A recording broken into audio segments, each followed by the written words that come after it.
काल शिवसेना भाजप युतीची घोषणा करण्यात आली। या घोषणेनंतर जालन्यातून एकमेकांना आव्हान देणाऱ्या भाजप प्रदेशाध्यक्ष रावसाहेब दानवे आणि शिवसेनेचे राज्यमंत्री अर्जुन खोतकर यांचं काय होणार याकडेही सर्वांच्या नजरा लागल्या।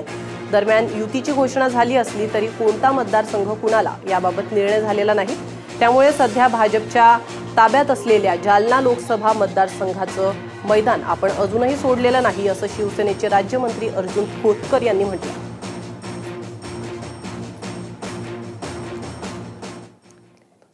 मुळात जागा वाटपाचा फक्त आकडे ठरलेत।